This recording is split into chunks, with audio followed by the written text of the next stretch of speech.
tous. Bonjour. Bonjour. Bien, donc j'espère que vous avez déjà bien déjeuné et que vous êtes en forme, puisqu'on va essayer de faire une présentation un peu interactive. Je m'appelle Stéphane Mesguy, je suis le patron pour l'Europe de Tofin.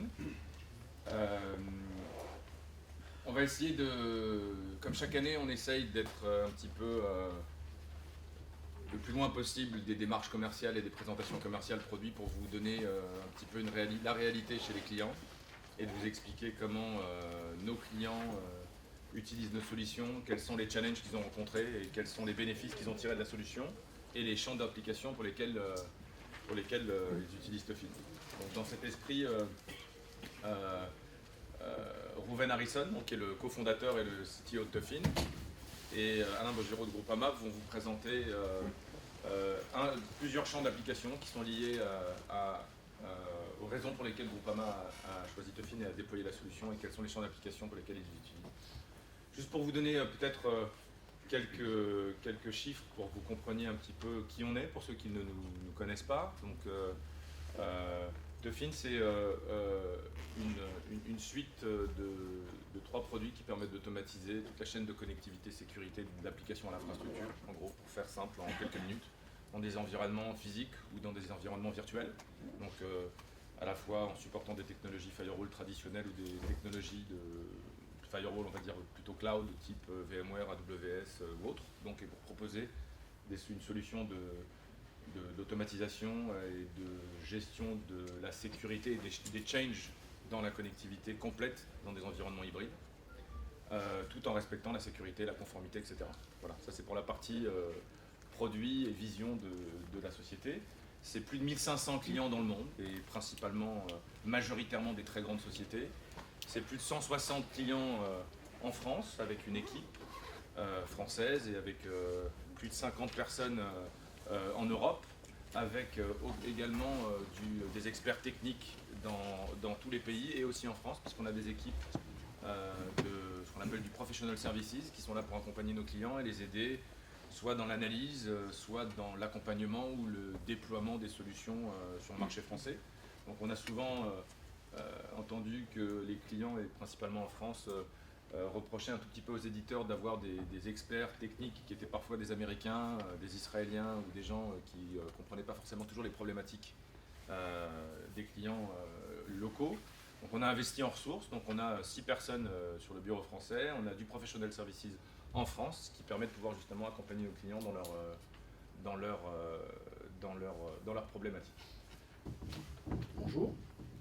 Donc, je suis Alain Bogero, je suis responsable réseau télécom et télécommunications chez Groupama Support et Services. Et donc, on vous a préparé un petit retour d'expérience sur l'implantation de la solution Tofin chez nous.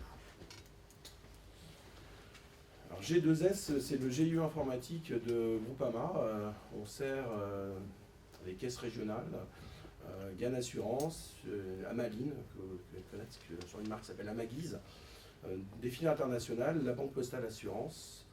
On est 1600 salariés au service du groupe. On a 700 applications ouvertes tous les jours et 34 000 utilisateurs connectés au maximum. Donc, on sert toutes les applications centrales du groupe et donc on va jusqu'à 34 000 connexions. On est répartis en France sur 3 data centers. Pour vous donner un idée, 3 pétas et demi de données, 54 millions de transactions par minute, 12 000 MIPS, oui, encore des compagnies qui ont des mainframes. On a 900 serveurs physiques en 86 et 4000 serveurs virtuels. Énormément de virtualisation, mais encore des serveurs physiques. L'architecture de firewall du data center est assez classique.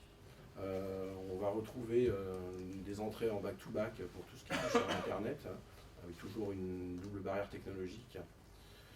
Une entrée sécurisée pour toutes les arrivées, on va dire, dites de confiance, les MPLS, VPLS, de tout l'ensemble de nos filiales, caisses régionales, adhérents. Et ensuite une particularité pour, comment ça s'appelle, les agents GAN, et 2 particularités qu'on voit ici, qui sont une partie qui on appelle les ASR et Neptune. Neptune, chez nous, c'est une architecture de bureau virtuel, donc on sert énormément de bureaux virtuels. Donc elle est positionnée comme étant considérée comme un utilisateur, donc elle est en dehors du data center. Et les ASR, qui est une offre de cloud privé pour nos adhérents. C'est-à-dire une zone, ce qu'on appelle ASR, donc on sert les applications centralisées, chacune des caisses régionales conserve encore sa bureautique et quelques machines de développement, et on leur sert de manière automatisée dans du cloud privé des machines, et donc elles sont peu considérées dans une zone sûre pour eux, puisqu'ils les maîtrisent et extérieures au data center. Donc la situation avant l'implantation de Tufin, et je pense qu'elle est assez simple, on la connaît à peu près tous, on l'a tous en place. Des outils de gestion de firewall qui sont propres à chacune des marques.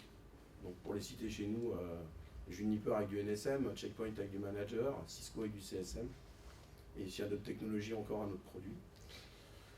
Un outil de supervision technique, puisqu'il fallait quand même faire de la supervision technique des firewalls. Et un produit qui s'appelle IP Service, qui est un intranet d'ouverture, de demande d'ouverture de règles de firewall. On a à peu près 64 gigas de logs quotidiens qui descendent des firewalls, ce qui permet d'avoir quand même une bonne visibilité de ce qui s'y passe. Une PSSI qui existe, qui est décrite et qui est appliquée, ça c'est aussi important, puisque derrière, une fois que vous avez on va dire, les demandes, il suffit de les appliquer. L'inconvénient de ce type d'architecture par rapport à ce qu'on a vu dans le projet, c'est que ça reste des outils pour des besoins principalement utilisés par des experts, chacun dans leur domaine. C'est extrêmement par silo et il n'y a pas de vision globale. Les enjeux de la mise en place de la suite pour nous étaient assez faciles à l'époque. On cherchait un outil centralisant l'ensemble des configurations. On voulait un outil qui permette de faire un positionnement pertinent des règles. Quand vous utilisez l'outil, vous verrez que par moment, quand on analyse des règles, on a des règles qui ne hit pas. Elles ne hit pas parce qu'elles sont tout simplement mal positionnées. Elles ont été demandées, le positionnement n'est pas forcément pertinent, ou une nouvelle règle est venue se positionner devant, éliminant la pertinence de celle-ci. Et donc on part du principe que si une règle elle est là, elle doit être utilisée. Sinon elle n'a plus de raison d'être dans les firewalls. On cherchait à avoir une codification plus normalisée et efficace. Quand vous avez pas mal de firewalls, par moment, quand vous faites une revue manuelle, en tout cas moi maintenant j'ai l'habitude, je suis capable de dire en voyant certaines règles qui les a codées.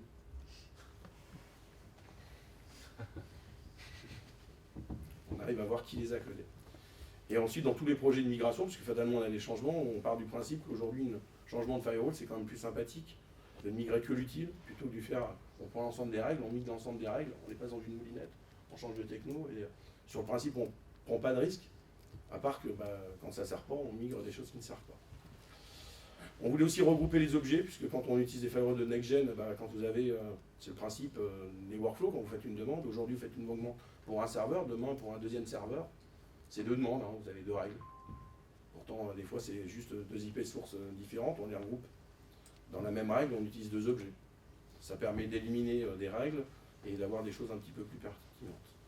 On cherche aussi à améliorer le partage entre les équipes, puisque entre les gens qui conçoivent, les gens qui exploitent les firewalls, les gens de la sécurité, on s'est souvent rendu compte que, ok, on a des règles, mais quand on vous fait des demandes, on les code bêtement. Donc on cherchait par moment à se dire, on a des conflits, on a des choses à bouger, on se met autour d'une table, et si on changeait quelques règles, quelques prérequis, est-ce qu'on publiait des choses? Et ensuite, on voulait, dans un inter, arriver dans un workflow interactif de demande, et non plus dans un mode de type web, puisqu'on voulait vraiment que, le problème c'est qu'à la naissance, nous essentiellement ce sont des chefs de projet techniques qui font les demandes. On se rend compte que dans le workflow initial, elles étaient prévues, elles passaient d'abord à la sécurité avant de passer à la codification. Et des fois les règles elles servaient à rien puisqu'elles n'étaient pas nécessaires. Donc il y avait un problème. Les règles étaient systématiquement demandées dans un projet parce qu'au cas où, donc elles ne sont pas forcément nécessaires. Et la deuxième problématique qu'on s'est rendu compte, c'est qu'elles étaient des fois pas complètes. C'est-à-dire qu'on voulait demander en langage français et quand vous les codez, il faut un peu plus de choses. Il faut des sources, des protocoles, des ports. Et même si vous montez dans le next-gen, après, est-ce qu'on fait juste de la lecture, juste de l'écriture? Donc on voulait quelque chose d'un peu plus interactif pour qu'il y ait une phase technique à la création de la règle, pour qu'il y ait un échange au départ, pour que ce qui part dans le workflow en termes de sécurité soit le plus complet possible. Donc je vous ai repris un peu les moments clés du projet. De juin à décembre 2014, on a fait une étude de marché, d'époque, et on a acheté. Donc, il se trouve qu'on a effectivement acheté Tufin. Pour ceux qui veulent savoir quelles autres solutions on a testées, je pourrais vous le dire après. En 2015, donc au début de l'année, on a commencé le déploiement de la solution de manière assez simple. On déploie des serveurs, on met en place l'outil. De février à avril, il y a eu un travail qui avait déjà été préparé bien en amont, ce qui peut être très long, c'est la mise en place de la topologie réseau. Sur un data center de notre taille, la topologie réseau peut être assez sympathique à rentrer. Donc on avait déjà préparé le travail depuis de nombreuses années pour avoir des outils de simulation. Donc on a mis 3 mois à la rentrée, mais c'est jamais fini puisque une topologie évolue sans arrêt. Les créations de nouveaux services, de nouveaux VLAN, de nouvelles VRF, il faut penser à le faire. La définition des règles de risque. Alors ce qu'on appelle la définition des règles de risque, c'est qu'est-ce que vous interdisez absolument dans vos règles. Alors je vous donne un exemple. Si vous voyez un ennemi, c'est une règle de risque. Donc on met ensemble un certain nombre de choses, on prend des règles qui vous sont données de base dans l'outil, on les adapte à la PSSI, on les adapte à ce qu'on veut faire, et puis après ces règles on les laisse tourner. Et puis on a fait, je pense début avril, un premier scan unitaire. Donc on a pris un firewall, on a fait un scan, et puis on a regardé le nombre de règles qui n'étaient pas. Ça on le savait, puisque dans d'autres outils aujourd'hui vous avez le nombre de règles qui ne sont pas hitées. Mais ce qui était intéressant, c'était de voir la proposition, comment les bouger pour qu'elle ait hit. C'est-à-dire combien réellement ne servait plus à rien et combien étaient mal positionnés. En mai, on a fait le premier scan généralisé sur l'ensemble des firewalls. On a dû le refaire plusieurs fois. Parce que même si vous avez paramétré convenablement l'outil, quand vous avez autant de firewalls, il y a quand même des premiers résultats, des fois on se dit c'est pas possible. En août, on a sorti fin août, là, les premiers rapports de correction de configuration. Et donc là, on commence à rentrer dans un processus lent de changement que les grandes entreprises, je pense que vous connaissez tous. C'est que même si aujourd'hui on prouve que les règles ne changent pas, il faut qu'on fasse des études d'impact éventuelles pour chacune des règles qu'on va enlever. Donc c'est de la formalité, mais on y arrive petit à petit. Et là, depuis le début du mois de septembre, on prépare la migration d'un énorme firewall qu'on a, qui a 21 environnements virtuels dedans.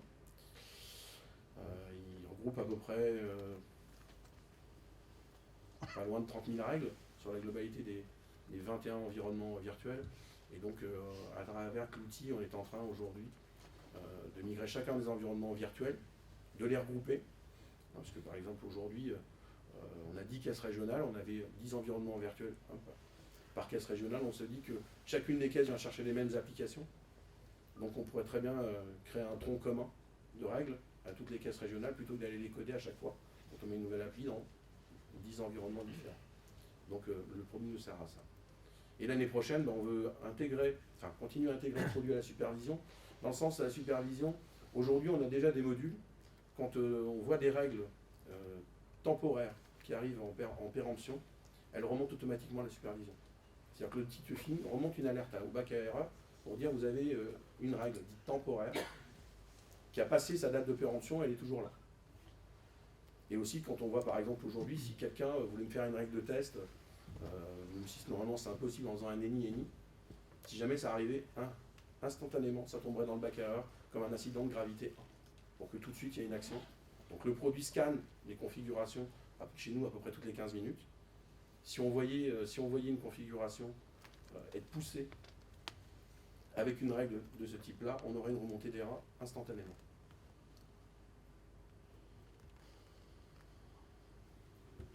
Alors l'outil, nous, il nous sert. Donc on a une vision de la topologie réseau. La topologie réseau, c'est très très important, c'est ce qu'on parlait, c'est la complexité. Pourquoi? Parce que c'est connaître les tenants et les aboutissants de l'ensemble des chemins pour arriver. Il n'y a rien de pire que de demander une règle, d'arriver un matin, elle ne marche pas, on cherche pourquoi, elle est sur le mauvais firewall. Quand c'est très complexe, ça arrive.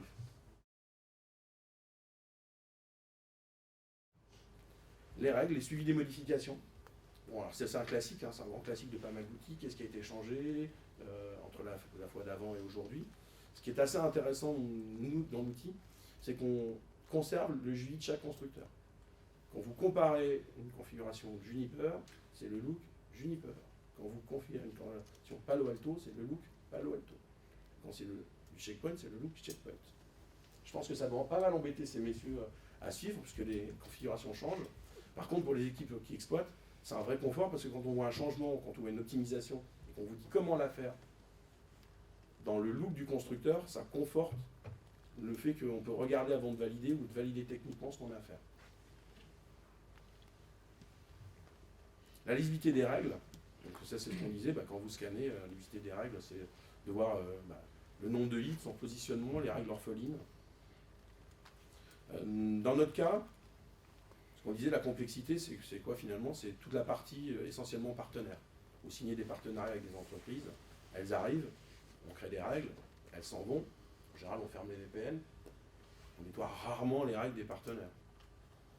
De temps en temps, on recrée un partenaire, on se retrouve, tiens, on lui a donné une adresse IP qu'avec quelqu'un avant, il y a déjà des règles. En général, on ferme les accès, mais à l'intérieur du data center et sur les règles de firewall, on fait rarement le ménage. On a toujours le peur d'avoir un impact, et on ne sait jamais réellement quelles sont les règles utilisées par tel et tel poste. Une fois que vous avez cet outil, vous faites une recherche de règles sur une adresse IP, cible ou destination, l'outil va vous sortir l'ensemble des règles qui vont utiliser, que va utiliser ce host ou ce réseau sur l'ensemble des firewalls.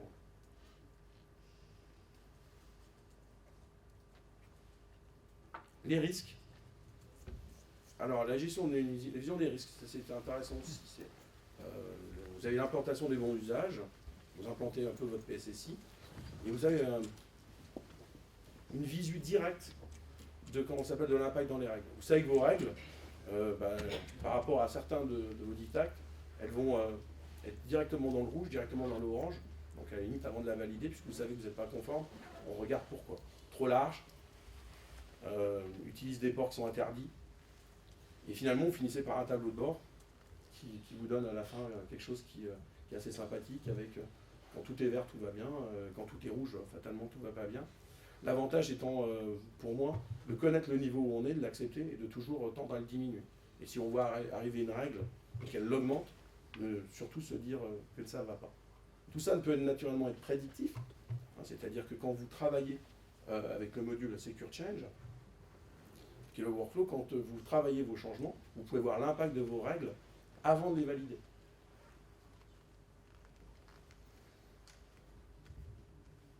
Donc demain, qu'est-ce qu'on cherche à faire? C'est à généraliser le workflow de demande. Aujourd'hui, il est généralisé pour un firewall, qui est le firewall d'entrée dans le data center, aujourd'hui pour nos clients. On cherche à le généraliser pour toutes les demandes. C'est un workflow très interactif, c'est très simple à mettre en place. C'est un peu plus compliqué quand on veut en changer le look, mais à la limite, c'est pas bien grave. Mais ça marche, c'est très très efficace. Et la dernière chose qu'on veut implanter, c'est ce qu'on appelle le module de provisioning. C'est qu'aujourd'hui, nous, les règles sont passées sur des vacations, un peu comme tout le monde, le mardi et le jeudi matin, de manière automatique. Et elles sont passées par une société qui assure pour nous la supervision de nuit, et qui à 6 h du matin pousse les compilations qu'on a faites. Donc aujourd'hui, on cherchera à avoir quelque chose d'un peu plus automatisé, se passer de cette action manuelle, même d'un tiers. Et surtout, à partir du moment où on est dans Secure Change, on va pouvoir prévalider techniquement dans l'outil si l'ensemble de ce qu'on pousse fonctionne. Voilà. Vous avez des questions? Si ça limite, après je laisse la main à Romain.